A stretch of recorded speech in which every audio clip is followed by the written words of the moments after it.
Salut à tous, vidéo hyper importante, on bouscule notre programme pour vous, pour informer tous les voyageurs en véhicule de loisirs, que vous soyez en camping-car, en van, etc. Pour tous ceux qui sont en Grèce ou qui veulent venir en Grèce. Une loi dite discriminatoire est entrée en vigueur début mai en Grèce et stipule que tous les véhicules de loisirs sont interdits de stationnement et de camping sur les littoraux, les places et parkings publics et sur les sites touristiques. Il est temps d'éclaircir la chose. Attention, je suis là à titre informatif. Je vous rapporte des informations données par des personnes sur place, que ce soit des membres du club de camping-car, des voyageurs français ou des locaux comme des voyageurs grecs également, qui nous expliquent ce qui se passe en Grèce actuellement. Mais que veut dire cette loi ?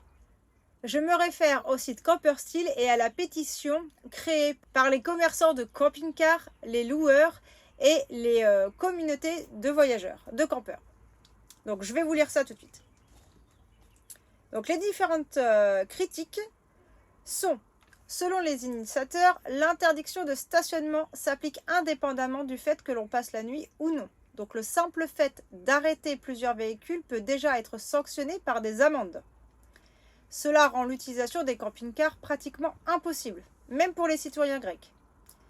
Les secteurs économiques locaux, comme les tavernes ou les fournisseurs d'offres touristiques alternatives, seraient particulièrement touchés.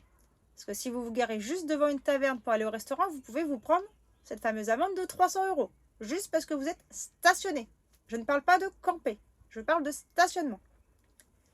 La mesure néglige la réalité. De nombreux campings sont fermés en hiver et les emplacements légaux sont quasiment inexistants. Il y a des campings, mais effectivement, l'hiver, ils sont fermés. Donc, où est-ce qu'on se gare? Où est-ce que l'on peut dormir?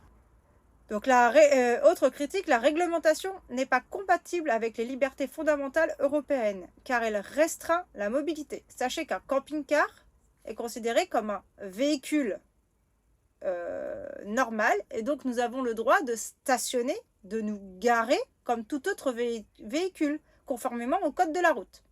Alors, qu'est-ce que l'on risque avec cette nouvelle loi? Je vais vous donner quelques exemples que l'on m'a rapportés. Donc avec cette loi, vous risquez 300 € d'amende. Si vous récidivez, ça peut monter jusqu'à 3000 €.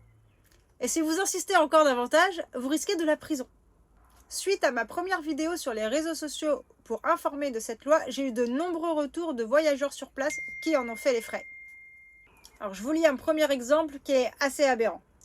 Merci pour l'info, mais trop tard, on vient de prendre 300 €, 24 heures de garde à vue, relevé d'empreintes et passage devant un juge. Alors que nous étions simplement sur un parking de bar de plage. On n'avait sorti aucune table et chaise dehors, la police est arrivée et a verbalisé sur le pare-brise les autres camping-cars où les gens n'étaient pas présents. Et nous, avec un couple d'Anglais qui venait juste d'arriver pour piquer une tête, nous ont demandé de les suivre au poste. C'est quand même très radical, hein. Vous êtes juste garé, la police vient vous infliger une forte amende du coup et vous passez devant le juge. Nous avons aussi reçu d'autres informations de voyageurs sur Eléa ou Olympie, donc on est sur la même région dans le Péloponnèse, qui ont reçu une lettre sur leur pare-brise donnée par les policiers, souvent traduite en français ou même en d'autres langues. Et cette lettre, en fait, nous explique, donc je vous la lis. Nous vous souhaitons la bienvenue dans notre belle région et vous souhaitons un agréable séjour. Nous vous informons que conformément à la loi 5170/2025, article 27, il est interdit de stationner et de séjourner avec un camping-car dans des espaces publics tels que plages, littoraux, parcs, lisières de forêt et places et lieux publics. Toute infraction entraîne des amendes et une évacuation obligatoire du lieu. Le séjour en camping-car est uniquement autorisé dans des campings organisés disposant d'une licence légale d'exploitation. Parce que les particuliers qui accueillaient des campeurs, en fait, aujourd'hui n'ont plus le droit qu'à un seul véhicule. Ils ne sont plus autorisés à accueillir davantage de camping-cars sous peine de sanctions. Tout ça pour les campings. Alors, il y a quand même une chose qui nous a interpellés sur cette fameuse lettre que je vous mets ici.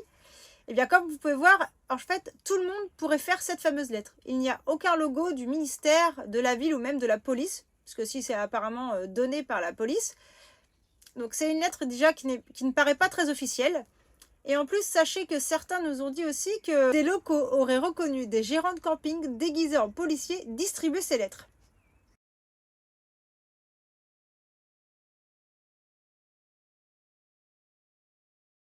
Dernière info, le 9 mai au ministère du Tourisme a eu lieu une réunion avec la présidente et les membres du conseil d'administration du Hellenic Motorhome Club concernant la question de l'arrêt et du stationnement des camping-cars. Donc, affaire à suivre. C'est bien malheureux pour la Grèce qu'une loi aussi radicale soit passée.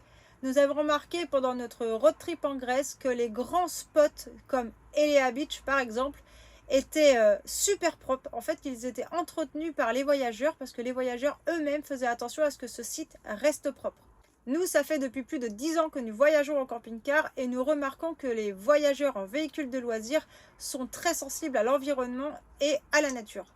Et après avoir arpenté les côtes grecques pendant 4 mois, nous avons été choqués par certaines personnes en voiture qui déversent leurs lingettes, préservatifs et canettes d'alcool directement sur le sol. Et combien de fois j'ai ramassé, j'ai nettoyé le spot derrière eux.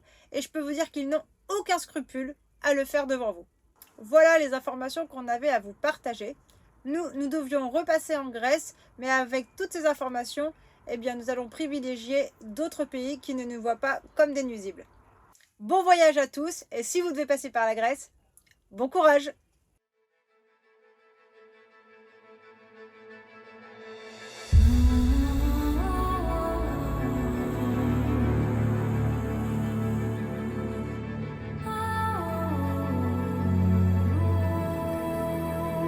Nous sommes sur la plage d'Eleia, sur la côte ouest de la Grèce, au Péloponnèse, et on profite d'une super lumière, de belles couleurs. Donc on en profite, on est face à la mer, c'est super calme, et bien c'est tout pour passer une bonne soirée.